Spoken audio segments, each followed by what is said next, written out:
On peut C'est fait. partir. Bon, frère Pierre, à toi l'honneur. Oh, L'ouverture. OK.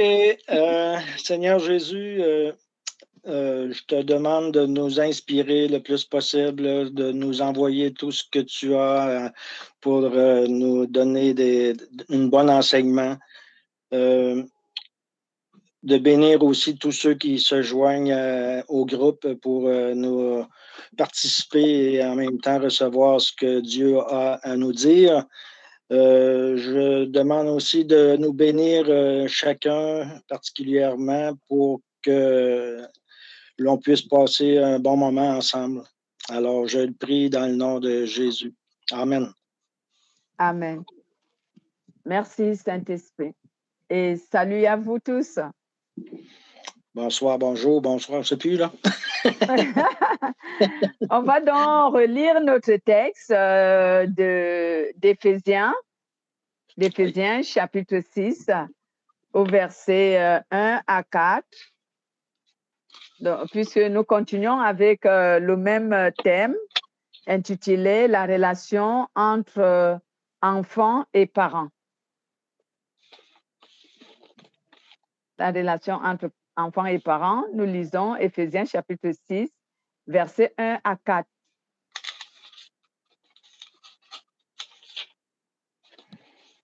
Qui va faire? Oui, allez-y, frère Christian, faites la lecture.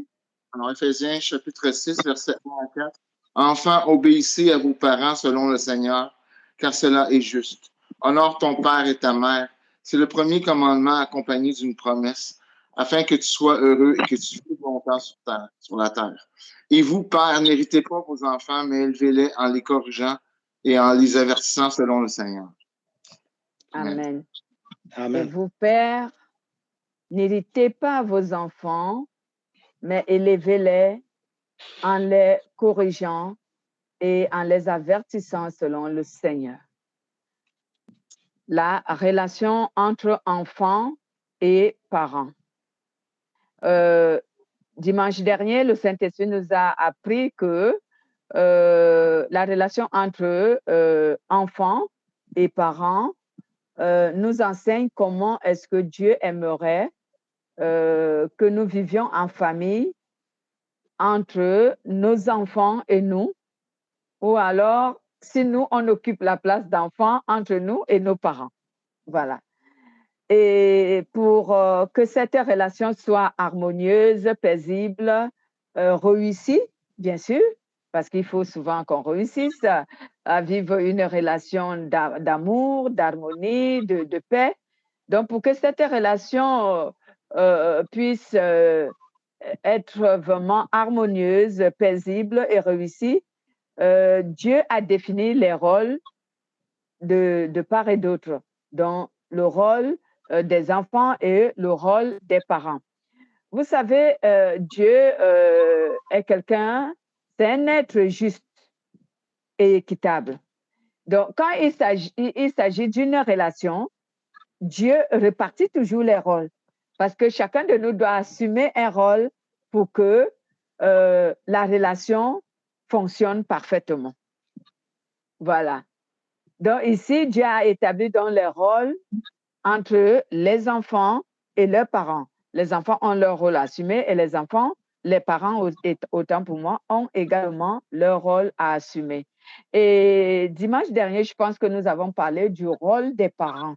J'ai commencé par le rôle des parents. Pourquoi? Parce que un enfant ne vient pas au monde en étant déjà grand, en étant déjà réfléchi. Un enfant vient au monde en étant un nourrisson et c'est quelqu'un qui n'a pas une conscience développée parce que quand on vient de naître, notre conscience est encore endormie. Donc, c'est tout ce qui nous entoure qui va participer à la progression ou au réveil de notre conscience. Donc, si nous sommes bien entourés, bien éduqués, on va avoir une bonne éducation qui va nous donner une meilleure conscience. Voilà. Voici donc pourquoi Dieu nous dit ici qu'en tant que parents, nous, on doit élever nos enfants en les corrigeant et en les éduquant selon la volonté de Dieu, donc selon la parole de Dieu. Donc, en d'autres termes, la parole de Dieu est un code de vie pour les êtres humains qui croient en Dieu. C'est un modèle de vie, c'est un code de vie. La parole de Dieu nous présente quelle est la volonté de Dieu, de comment est-ce que Dieu veut que nous menions notre vie ici-bas. Que ce soit la femme, l'homme, le mari, je veux dire, que ce soit les enfants et leurs parents, que ce soit les esclaves et leurs maîtres. Aujourd'hui, on ne parle plus d'esclaves, on parlait d'employés. Que ce soit les employés et leurs employeurs. Donc, Dieu a donné des directives en donnant à chacun de nous un rôle qui est une responsabilité à assumer. Donc, qu'est-ce que Dieu nous a conseillé en tant que parents? Comment est-ce que nous devons élever nos enfants? Donc, Dieu nous dit ici que parents, n'irritez pas vos enfants, mais élevez-les en les éduquant selon ce qui est inspiré de la parole de Dieu. Donc, à la lumière de la parole de Dieu, vous devez éduquer vos enfants selon la volonté de Dieu. Et comme je disais, un enfant, lorsqu'il naît, il n'est pas grand, il est tout petit. Et c'est par là qu'on commence notre éducation. C'est ce que nous avons appris dimanche dernier. On ne doit pas attendre un certain âge et commencer à éduquer un enfant qui a déjà eu une mauvaise fondation de sa conscience. Parce que lorsque, par exemple, on commence à donner une éducation à un enfant lorsqu'il a déjà 5 ans, ça devient dangereux. Parce que pendant 5 ans, qu'est-ce qu'il a enregistré dans sa conscience, dans son cœur, son cerveau, son intelligence? Il a enregistré quoi? Il a enregistré qu'on lui permet tout. Parce que tout ce qu'il faisait, on ne le reprochait pas, on ne le corrigeait pas, on ne le disciplinait pas, parce qu'on se disait, il est encore enfant. Et moi, j'ai donné un témoignage que moi, j'ai appris, selon l'éducation qu'on m'a donnée, qu'on commence à éduquer un enfant lorsqu'il a encore 0 âge. Nous devons commencer à lui donner une éducation de base.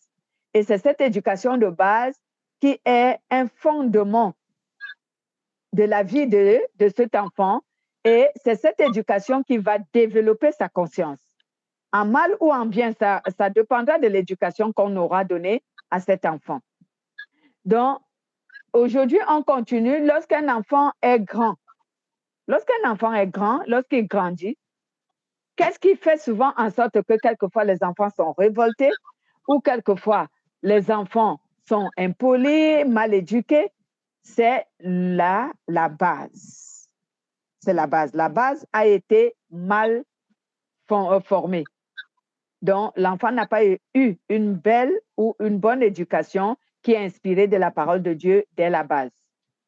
Et on sait souvent, chez nous, il y a un adage qui dit on ne peut pas redresser un arbre qui est déjà tordu. C'est compliqué. Tu vas le couper forcément. Parce que tu ne peux pas, il est déjà tordu. Tu ne peux plus le redresser, tu vas le couper. Donc, pour que nos enfants ne soient pas déjà tordus, comme je disais, il faut qu'on commence dès la base, dès le commencement.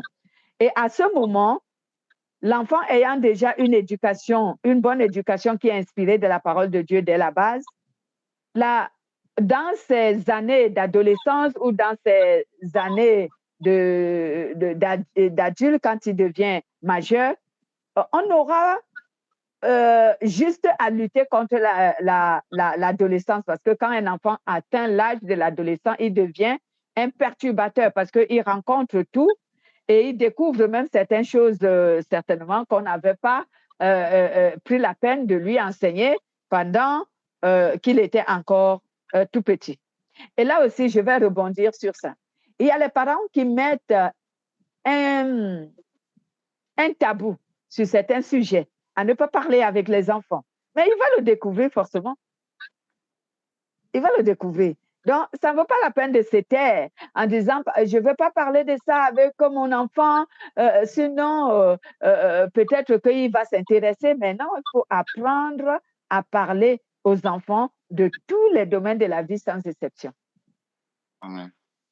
Tous les domaines de la vie. Il faut en parler avec eux. Et il faut les éduquer dans ces domaines-là. On a des domaines, par exemple, relationnels, qu'on enseigne de moins en moins aux enfants. On a les domaines tels que les domaines amoureux, qu'on a du mal à parler avec nos enfants. On a des domaines tels que la sexualité, qu'on a du mal à parler avec nos enfants. Pourquoi? Parce que le parent dit non, je ne peux pas parler ça avec mon enfant, c'est pas bon. Mais tu lui rends un mauvais service si tu n'en parles pas avec lui. Il faut en parler. À un certain âge, surtout avant que l'adolescence ne commence, il faut que tu commences à parler de certains domaines de la vie à ton enfant.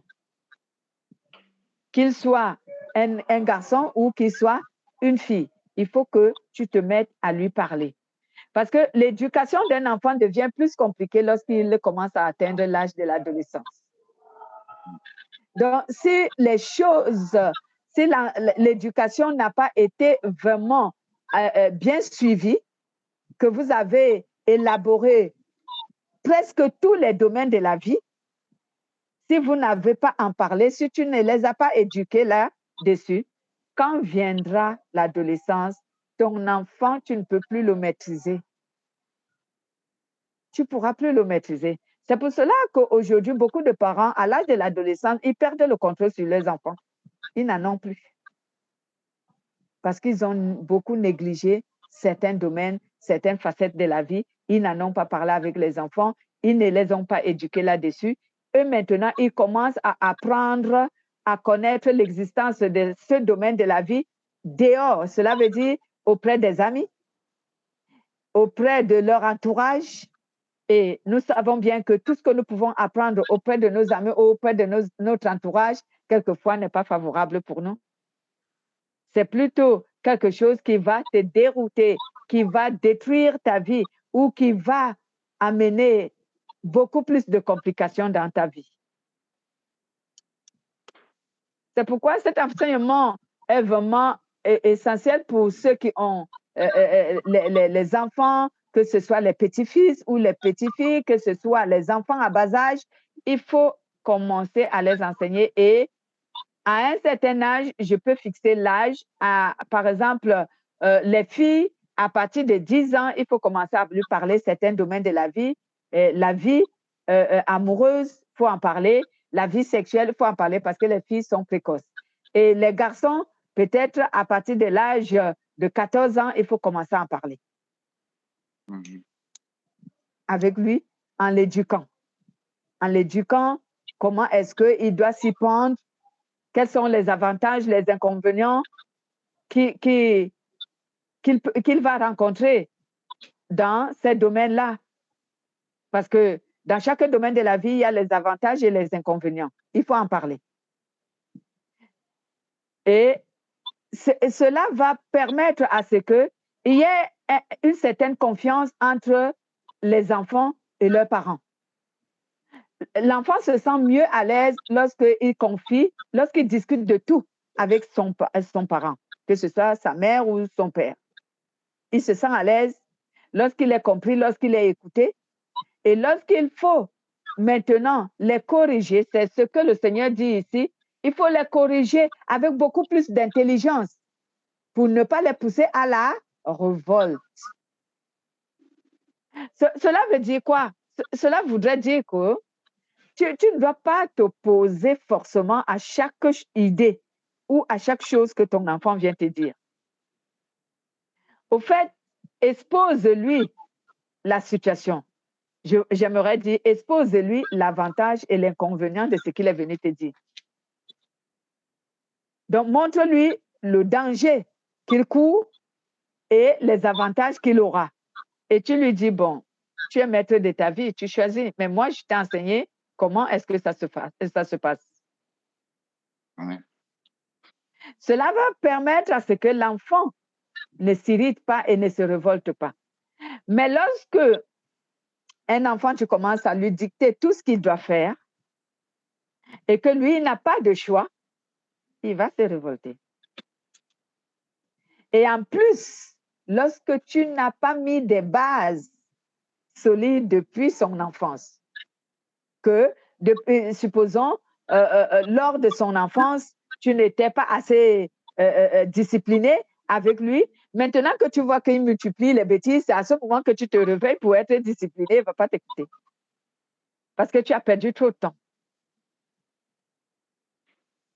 Il ne va pas t'écouter. Et c'est ce que je disais tout à l'heure, que chez nous, on dit on ne peut pas redresser un arbre qui est tordu. Parce que un arbre qui est tordu symbolise un enfant dont on a tout permis pendant qu'il était encore tout petit.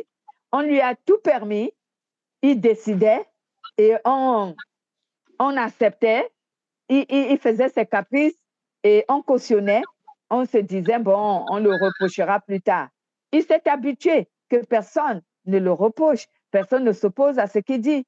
Il est libre de faire tout ce qu'il fait et tout ce qu'il veut. Moi, j'appelle ça tout permis. Il est permis de tout. Alors, ce n'est pas quand il sera adolescent et qu'il multiplie les bêtises qu'il va t'écouter. Quand tu vas le reprocher, il ne va pas t'écouter.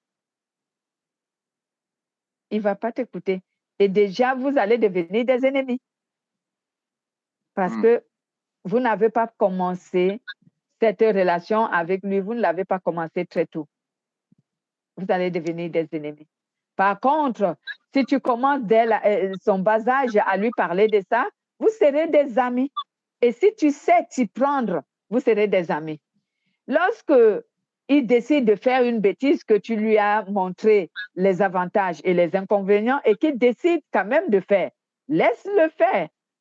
On dit souvent chez nous que quand un enfant rampe et que tu lui défends des choses, c'est ce qui l'attire. Laisse-le se brûler. Après, il n'ira plus toucher. Ouais. Après, il ne va plus partir. Parce qu'il sait maintenant, il a ressenti la douleur que cela produit. Donc, il ne va plus aller toucher au feu parce qu'il s'est brûlé. Mais à chaque fois qu'il voudra aller, oh, tu attrapes, ne va pas, tu ramènes derrière, tu ramènes. Non, laisse-le attraper le feu et se brûler. Comme ça, il va arrêter. Il ne va plus jamais toucher au feu. Donc, un adolescent, je parle toujours de l'adolescence parce que c'est à ce moment que c'est vraiment compliqué. Et je ne peux pas fixer un âge pour l'adolescence parce que ça dépend de l'évolution de tout un chacun. Il y a des personnes dont leur adolescence dure très longtemps. Il y a même des gens qui arrivent, que ce soit des hommes ou des femmes, ils arrivent à 40 ans, ils sont toujours adolescents. Ça ne part pas. Ils ne sont pas encore adultes. Toujours, ils agissent comme des adolescents. Donc, c'est pour ça qu'en âge d'adolescence, je ne peux pas déterminer un quelconque... je ne peux pas déterminer l'âge, mais je peux supposer le début de l'adolescence. Comme je disais, pour certains, ça peut commencer à 11 ans, pour d'autres, ça peut commencer à 14 ans, pour d'autres même, ça peut commencer à 16, 20 et tout ça. Mais à quel moment ça s'arrête? Là, c'est compliqué de définir parce qu'il y a ceux dont, à 20 ans, il n'est plus adolescent hein, parce qu'il est tellement quelqu'un de mature dans sa tête et dans son cœur qu'il grandit vite. Mais il y a d'autres, ils sont toujours des bébés dans leur tête et dans leur cœur. Donc, même à 40 ans, il est toujours un adolescent. Voilà. Donc, voici donc ce que Dieu aimerait que nous sachions, que nous ne devons pas imposer à nos enfants notre conduite. Mais pour faciliter la vie à nos enfants et leur donner une meilleure vie, il faut que nous commençons à les éduquer dès la base. S'ils sont bien éduqués, comme nous savons qu'être bien éduqués, c'est que nous leur avons enseigné les valeurs bibliques. Les valeurs bibliques veut dire quoi? Une bonne éducation qui est inspirée de la parole de Dieu. Si on commence très tôt et qu'ils grandissent avec ces valeurs, alors en âge d'adolescence, on aura moins de difficultés à communiquer avec eux et même à les conseiller, exhorter. Parce que quand un enfant atteint un certain âge, ce n'est plus une éducation, c'est de l'exhortation qu'on doit lui donner. On éduque un enfant. On n'éduque pas quelqu'un qui est mature, majeur, je veux dire. Donc, à partir, si je peux déterminer ainsi, excusez-moi, je serais peut-être un peu radical, si je peux me permettre, je serais peut-être un peu sévère là-dessus. Normalement, on éduque un enfant jusqu'à l'âge qui a été fixé de la maturité qu'on appelle 18 ans chez nous en Afrique. C'est déterminé 18 ans. Quand tu as 18 ans, tu n'es plus mineur. Donc, c'est à ce moment qu'on arrête d'éduquer un enfant. Et maintenant, ce qui en suit, ce n'est plus l'éducation parce qu'il n'est plus mineur, il est majeur. Qui dit majeur veut dire adulte. Donc maintenant, on ne l'éduque plus. Qu'est-ce qu'on fait maintenant? On l'exhorte, on le conseille. Et quand on conseille quelqu'un, on n'a rien à imposer. C'est pourquoi je disais tantôt, tu lui présentes les avantages et les inconvénients de ce qu'il t'a, du sujet qu'il t'a présenté, du sujet qu'il t'a suggéré. Tu lui présentes les avantages et les inconvénients et tu le laisses faire le choix. Même s'il décide de faire un mauvais choix, laisse-le faire son choix et lui-même échouer. S'il est intelligent, il apprendra de ses erreurs. S'il n'est pas intelligent, tu ne peux rien. La seule chose qui reste pour les parents chrétiens, c'est de prier tout simplement. Voilà. Donc, notons que nous devons retenir cela. On n'éduque pas un enfant qui a déjà plus de 18 ans.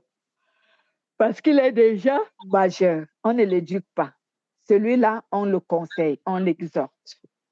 C'est pourquoi, quelquefois, lorsqu'il m'arrive souvent de parler à mes filles ou à mes enfants spirituels, quand quelqu'un pense même à ma propre fille, quand elle dit, oh, ben, tu m'imposes ta conduite, elle dit, moi, je ne t'impose pas ta conduite, ça fait depuis 18 ans, je ne m'occupe pas de ça. Hein. Et tu n'es plus mineur, tu es majeur. Quand je parle pour te conseiller. Tu es libre de prendre ou de ne pas prendre. Tu es libre de prendre ou de ne pas prendre. Je ne t'impose rien, mais je te montre la véritable voie. Je te montre l'avantage et l'inconvénient de ce que tu m'as dit ou de ce que tu vis. Mais ma suggestion n'est pas une dictature. Je ne te dicte rien. Comment on peut dicter sa vie à un adulte? Non. Je ne te dicte rien. Je te conseille. Tu peux prendre mes conseils comme tu peux les rejeter. Et c'est comme des adultes que Dieu nous traite. C'est pourquoi Dieu nous a donné la liberté.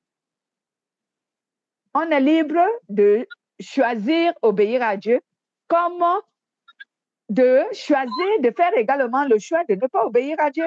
Parce que Dieu nous traite comme des adultes. C'est ça.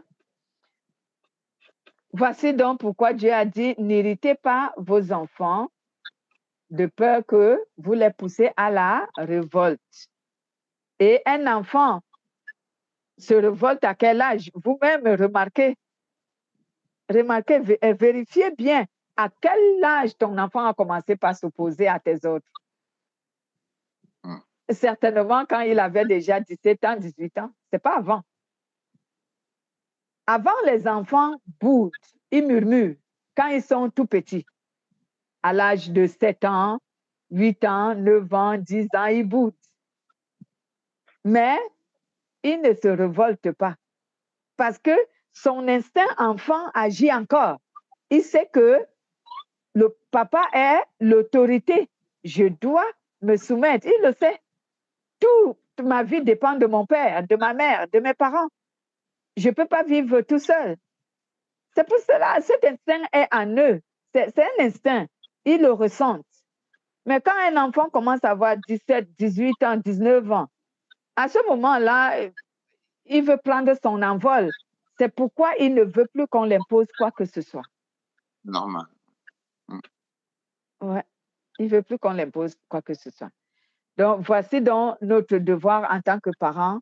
Nous devons apprendre vraiment, sincèrement, à éduquer nos enfants dès le commencement. N'attendons pas un certain âge pour commencer notre éducation. Non. Dès qu'il sort du ventre de la maman, on doit commencer à cet instant-là d'éduquer notre enfant. Et cela selon la parole de Dieu. Et nous verrons que nous aurons vraiment rempli notre rôle. Et le Saint-Esprit nous a fait savoir que quiconque n'a pas éduqué correctement son enfant, qu'est-ce qu'il a fait? Il a préparé une source de problème pour la société. Lorsque un enfant est mal éduqué, c'est une source de problème pour la société tout entière. Parce que les gens qui partageront leur vie avec cette personne vont rencontrer les difficultés. Moi je suis un dirigeant spirituel. Je rencontre beaucoup de problèmes avec ceux dont je dirige. Parce que certains n'ont pas eu une bonne éducation. Donc maintenant, c'est la parole de Dieu qui doit les éduquer. Et ce n'est pas facile. Parce qu'ils sont des adultes. Ce n'est pas facile du tout. Mais ceux qui ont eu une meilleure éducation, je ne rencontre pas trop de problèmes avec eux. Donc, vous voyez, et pourtant, je n'étais pas là quand ils étaient éduqués, dès leur bas âge. Je n'étais pas là. Mais aujourd'hui, je rencontre des difficultés pour les discipliner. Pourquoi? Parce qu'ils sont adultes. Ils sont des arbres tordus. Pour les redresser, je ne peux pas. C'est pourquoi tu vas prêcher la parole de Dieu. La personne est révoltée de la parole que tu as prêchée. La personne est énervée de ce que tu as dit. Parce que c'est déjà dans sa tête, dans sa conscience. C'est un adulte. Il lutte contre la parole. Il n'a pas reçu ça dès son bas âge. Donc, ça lutte contre l'éducation qu'il a reçue. C'est pourquoi nous rencontrons les rebelles dans les églises. C'est tout ça qui agit. Donc, bien aimé, vraiment, ne pas éduquer correctement son enfant, c'est vraiment cultiver un problème pour la société parce que cet enfant sera une situation compliquée pour la société tout entière. Aujourd'hui, donc, on continue à parler du rôle des enfants. Ah, souvent, ça fâche les enfants. Parler du rôle des enfants. Aux enfants, Dieu a recommandé à ce qu'ils doivent obéir à leurs parents afin qu'ils soient heureux et qu'ils vivent longtemps sur la terre. Donc, le commandement que Dieu a donné aux enfants, le rôle que Dieu a donné aux enfants est accompagné de 2 bénédictions. Donc, si un enfant, il est dit, tu dois obéir à tes parents. Et si tu obéis à tes parents, la première chose, c'est que tu seras heureux. Et la deuxième chose, c'est que tu vivras longtemps sur la terre. 2 bénédictions qui s'ensuivent pour les enfants s'ils font ce que Dieu leur a recommandé. Et de quel enfant il s'agit ici? Parce qu'il faut entrer dans ces éclaircissements. De quel âge on parle? Est-ce qu'on parlait d'un nouveau-né qui a 1 mois et d'un enfant qui a 2 ans? Non, ce n'est pas de cela. On parlait d'un enfant dont la conscience est déjà éveillée. Éveillée. Et scientifiquement, à quel moment un être humain, un enfant, sa conscience commence à s'éveiller? À moins de quelques mois. Mais s'il faut vraiment aller dans des limites, à partir de 2 ans, la conscience d'un enfant se développe déjà, s'éveille tellement. Bien que ce n'est pas encore totalement parce que notre conscience s'éveille totalement lorsqu'on commence à atteindre les 10 ans en montant. La conscience d'un enfant devient éveillée totalement lorsqu'il a déjà les 10 ans en montant. Il est bien vrai qu'il est inconscient dans certains domaines parce qu'il ne les a pas appris ou alors il n'a pas encore été confronté à ces domaines.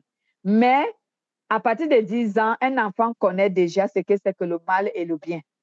Et même à moins de cet âge, il connaît. C'est pourquoi aux enfants, je les interpelle. Les enfants vont en enfer. Ah, l'enfer n'est pas seulement pour les adultes, même les enfants. Toutefois qu'un enfant a déjà sa conscience éveillée, il connaît déjà la différence entre le bien et le mal. Si ça donne à faire le mal, il va se retrouver en enfer, peu importe son âge. C'est pour cela que la Bible dit que Dieu ne fait exception de personne. S'il n'a pas fait exception de Jésus, ce n'est pas de nous qu'il fera. C'est pour cela que vraiment Dieu nous demande, si je reviens là-dessus, à nous les parents, de bien éduquer nos enfants. Parce qu'à cause de nous, nos enfants peuvent se retrouver en enfer. Et ils nous accuseront. Pour ceux qui n'ont pas assumé leur devoir d'éduquer leurs enfants selon la volonté de Dieu. L'enfant dira à Jésus, mais mon père, ma mère, ils ne m'ont rien dit du tout. Ce dont tu me dis aujourd'hui, moi, je n'étais au courant de rien. Et cela va nous retomber dessus si réellement c'est le cas.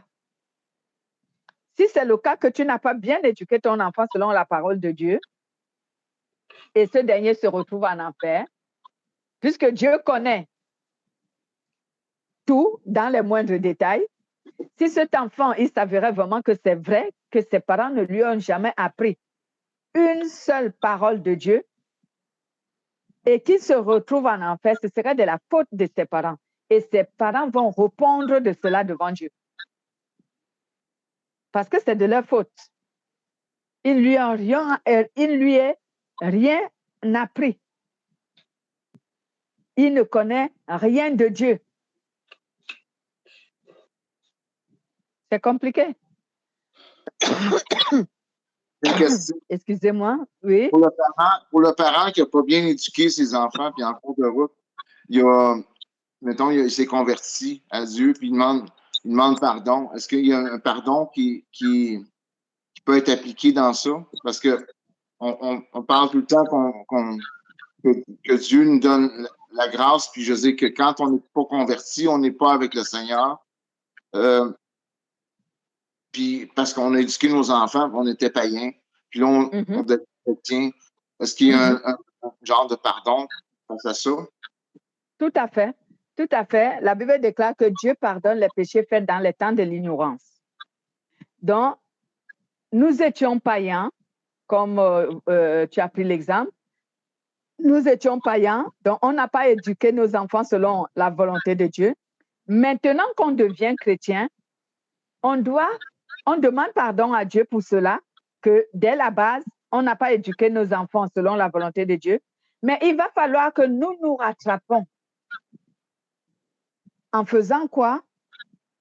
Dès maintenant que tu es chrétien, commence à parler de ton enfant à Dieu en lui disant, je sais qu'en tant que père, j'aurais dû t'éduquer selon la parole de Dieu. Mais moi-même, je ne la connaissais pas et je n'étais même pas chrétien. Aujourd'hui que je le suis, voici la parole de Dieu. Même si tu es grand, je t'informe que Dieu existe, il faut le suivre, ainsi de suite. Toutefois que tu as commencé, peu importe le temps, peu importe l'âge, que tu commences à lui donner cette parole, mais n'oubliez pas, comme j'ai dit, excusez-moi, n'oublions pas, comme le Saint-Esprit nous a dit, que quand un enfant est déjà majeur, ce n'est plus une éducation qu'on doit lui donner, ce sont des conseils. Donc, on doit les conseiller en leur disant, la faute d'abord est la nôtre parce que on était des païens, on ne connaissait pas Christ ni sa volonté et on vous a éduqué sans Christ. Et maintenant que nous, on connaît Christ, on vous conseille que de voir, voilà comment est-ce que Christ, sa parole nous recommande de vivre en tant qu'humain. Pour lui, bien sûr. Parce que quand nous vivons en tant que chrétiens, on vit pour Dieu. On ne vit plus pour nous-mêmes. Donc, on doit leur parler souvent. On doit les conseiller parce qu'à ce moment-là, ça devient des conseils. On doit les conseiller. Et on doit également prier pour leur conversion. Amen. Merci. On doit prier. Voilà. Donc, n'oublions donc pas que nous allons rendre des comptes à Dieu. Donc, si, comme il a posé cette question, si tu te reconnais que tu n'as pas éduqué tes enfants selon la volonté de Dieu parce que toi-même, tu étais d'abord un païen avant, alors repens-toi, dis Seigneur, j'ai raté mon devoir de parent et je te demande pardon. Maintenant que je suis chrétien, permets-moi de prier pour que tu puisses convertir mes enfants. Et donne-moi du courage de leur parler de toi de temps en temps comme un conseil pour que toi, tu puisses les toucher et les rendre chrétiens comme tu as fait de moi. Voilà. Et comme ça, le Seigneur sait. C'est pourquoi il dit, la Bible dit autant pour moi que Dieu pardonne les péchés faits dans le temps de l'ignorance. Lorsqu'on reconnaît qu'on a péché et qu'on demande pardon, c'est le temps de l'ignorance, Dieu pardonne. Amen. Il pardonne. Donc, aux enfants, donc, 2 bénédictions sont données, proposées par Dieu. Si un enfant obéit à ses parents, il sera heureux et il vivra longtemps sur la terre. Il vivra longtemps sur la terre. Lisons un peu, avant que je ne continue, des références. On va lire 2 références sur le livre de Proverbes. Proverbes chapitre 6 au verset 20 à 23 et Proverbes chapitre 15 au verset 1. Commençons par le Proverbe 6.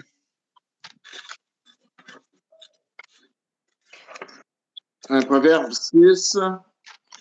Oui, verset 20 à 23. Oui. Alors, Proverbe 6, 20 à 23. Mon fils, garde le commandement de ton père et ne rejette pas l'enseignement de ta mère. Attache-les constamment sur ton cœur, noue-les à ton cou. Ils te dirigeront dans ta marche. Ils te garderont sur ta couche. Ils te parleront à ton réveil. Car le commandement est une lampe, l'enseignement une lumière, et les réprimandes éducatives sont le chemin de la vie. Amen. Les réprimandes sont ici l'éducation de la vie. Ce sont là les conseils que le sage Salomon a laissés pour les enfants. Lisons également Proverbe 15, verset 1.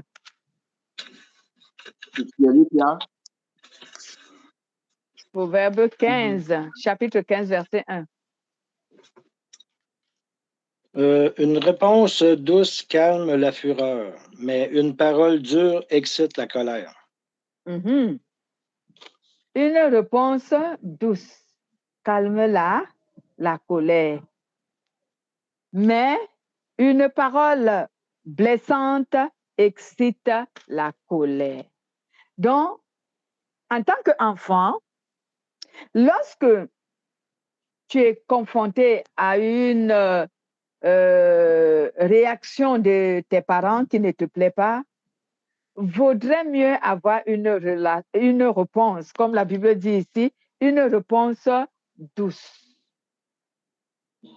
Parce que on n'élève pas la voix sur une autorité.